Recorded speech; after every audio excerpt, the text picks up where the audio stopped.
you wanted to put your knee through hell before you came back. Has it been through hell? Yeah, probably pretty close to it.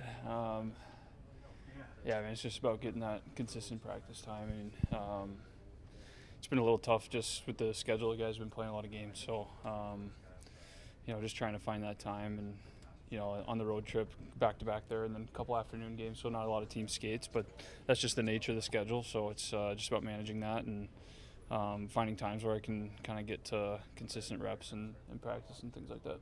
Do you feel like there was time on the road though to make progress? Do you feel like you're farther ahead? Yeah, I mean, there's always time. You can make stuff work with the tools that you have, and Marco has been great trying to accommodate me with at the same time keeping Artie and length sharp. So I definitely feel like I've been working and progressing since I talked to you guys last. Is having a proper game day, like a night game as opposed, say playing midday like you guys did on the weekend, is that important too as well for just to be able to have the normal routine for whenever your first game is? I don't know. I think that first game back, there's so much going on, mentally. I don't think the time of the game is really that important. So yeah, I don't think about that too much. I guess personally, maybe some guys it matters more. As you pass these hurdles, having your own net today, do you allow yourself to get excited for what's to come? Yeah, I mean, obviously been looking forward to it for a while now. But I mean, I've told you guys plenty of times, I'm a guy that's pretty day to day. Just kind of bank what I was able to get done today and move forward to whatever tomorrow brings. So, I mean, obviously I'm looking at the schedule and I'm in a position now to, kind of look down the road and see what's ahead. So it's been good. Say tomorrow? What's that? Say tomorrow? I am not the guy to ask that question. It's above my pay grade. Are you at a point now where you would play? Yeah, I mean, I'll have to talk today. Like I said, it's been pretty day to day, which is great. We're kind of out of that week to week window now, and so it's been a lot of communication with Marco and talk. And I think I'm at a point now where could potentially have a discussion with him and be available to back up or what have you. Between now and probably the next 3 games. So I think that's kind of the window we're looking at and kind of see what each day brings. Are you, you build your career to a point where you're one of the best in this business, best in the finals last year and all that kind of stuff. Are you coming back to be the number 1 guy, or do you understand that it's going to be a slow ramp up, that workload and all those types of things, and the job that Kevin's done, obviously, how do you look at sort of re-immersing into all of this? Yeah, I mean, first of all, I want to give Lanks all the credit in the world. I mean, he's been unbelievable this year. It's been really fun to get to know him and be able to watch him play. And, it's a challenging position that he was put in coming into a new team and being able to, manage the workload that he's been given. For me, I'm managing my expectations a little bit. I think it'd be foolish to say that I'm going to come back and be, perfectly sharp and feel like I have my A game in game 1. Obviously, that takes a little bit of time. Just seeing game reps and things is kind of the last step of fully doing the rehab. So I'm not really putting an expectation on that. Obviously, the way Lanks has played, it kind of takes a little bit of pressure off of myself to come in and not feel like I have to save the world. And again, I'm taking it day by day. Do you feel, I mean, everybody, if we're lucky, we evolve. Do you feel differently or know more that affects your approach to coming back from this injury than, say, 2 years ago or even last year? Have you learned things about your previous comebacks that you're now putting into play? I mean, yeah, sometimes, I've definitely learned a lot anatomically. Sometimes it's a little torturous when you know a little too much maybe about the body and trying to perfect routines and things like that. But, I think, like you said, coming back from different injuries over the years, you kind of learn about things. And I definitely think that there's some things that I can kind of tweak here and there, just preparationally and workload-wise, not necessarily playing games. I don't think that's really the answer, but definitely just some things like routine-wise and like I said, preparationally, whether it be practice days or goalie ice, things like that, you can kind of tweak and manage yourself a little bit better. Thank you. Thatcher told us it's getting to the point where he could have a conversation with the coach about backing up or playing. Would the coach like to have that conversation? Yeah. For me, for Demmer, he's looked really good in practice. He's in a good space right now, and when he comes and he's ready to go, I'm all for it. He's a huge part of our team. You want to play him tomorrow? I'd like to play him anytime I can get him. No, listen. When he comes to me, we'll cross that bridge. Has it been hard from a coaching standpoint to be patient? I know Kevin's played great, so that's made everything easier. But is it hard to be patient when you see a guy in practice and you've told us several times how good he's looked in practice, and yet you still don't know when he might play? How hard is that? Well, I played for Jim Schoenfeld. I remember Shoney used to tell me, as a coach, you go into games who you have, and you can't worry about who you don't have. That process will happen. I don't try to worry about that stuff. I only worry about today. Now, obviously, I know what's going on and when the guy can come back. I get that part, but I can't worry about that stuff. I got to focus on the guys I have. That's the approach you have to have. I remember Shoney used to tell me that. Rick, what do we make of the fact that he was one of 2 goalies out there today? Sort of where was Artie in all of this?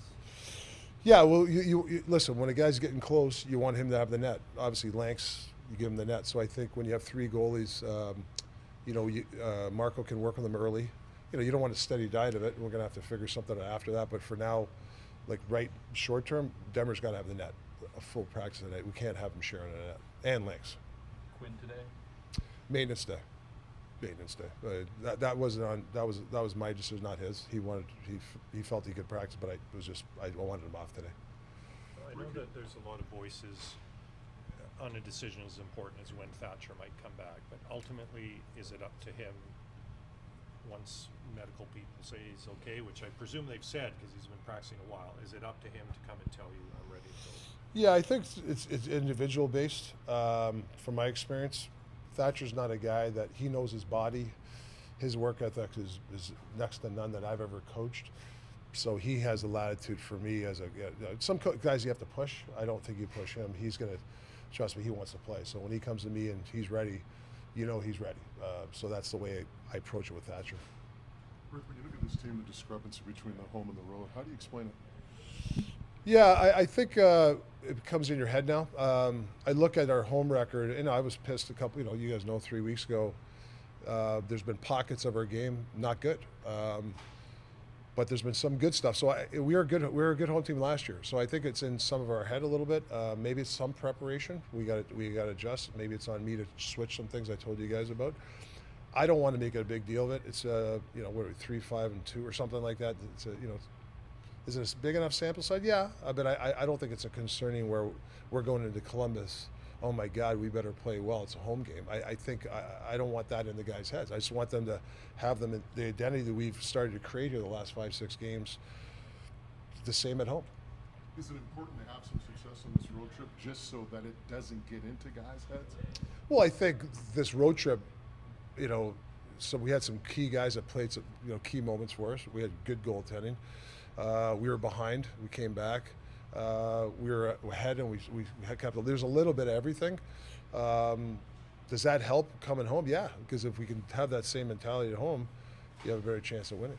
Talk a little bit about that next man up. I mean, no JT. Brock was out for a bit. No Demko, of course, for all year long. It just seems like whoever you put in a lineup is really stepping up and getting the job done for you. Yeah, I think it's important. That's why you have your base, your system. You got to rely, when things don't go well, can you fall back on your system? I think the guys have done that. You're going to have some guys that struggle, and when they struggle, can you stay with the system? Sometimes when guys struggle, they become individuals. I felt that the guys that have struggled have stayed in the system part, and that's a good thing. So that's the way I look at it. But I see a lot of guys, even some of the guys that were struggling a while ago, they're coming out of it. You can see that they're getting their game together. So that's a good thing for us. Before we go, McWard gave you 5 right shot defensemen out there today. What's the thinking there? Yeah, I think it's important. You know, Abby's like an hour away. I think it's important to get these guys up and practice with us. Let her Mackey come up the same thing. I think it's important. You know, whether they stay or not. You know, that's a roster thing. I'll talk to Patrick, but I think it's important that these guys practice with us. One guy that has stayed is Max Sasson. What have you liked from what he's given you since you brought him up? Yeah, I like this first 2 games. I think with guys like that, there's a sustainability. But I want to see him at center. I might put him at center tomorrow. I'm contemplating it because I think he's got some speed. So we'll see. I might have him at center tomorrow. But I've liked pockets of his game. I really have. And it's tough. You know, like sometimes when I shorten the bench, a guy's sitting there for 8 minutes. That's hard to do. You know, it's but that's the world we live in. You know, you're going to have to make sure that you're not a liability if you sit there for 8 minutes and go on the ice. And I think that, especially last game, I think they played 9 minutes. I thought he did a nice job when it came to that situation. You talk about it being sort of a challenge for those guys to find consistency. Yeah. How nice is it that you have multiple guys in Abbotsford that you can call upon, whether it's him or Baines or Lecker-Mackey or whoever it might be, to rotate them through if consistency is an issue for them? Well, we got some options. You know, we're looking for an identity in that fourth line. You know, there's Giuseppe. You know, he's hurt right now, but he's viable later. Carlson. I mean, he's a guy that down low can hold on to pucks. You know, he's a menace in front. You know, Baines. You know, can he find his game? We got some options. You know, Sass now. You know, Rats. You know, the same thing. Nothing's guaranteed, but we at least have 5 or 6 guys that can somebody find their identity. Can you hold pucks? Can you be really good in the forecheck? You know, can you be a penalty killer? Like, you know, Deej is a penalty killer. So, you know, sometimes you look at special teams, upper hand.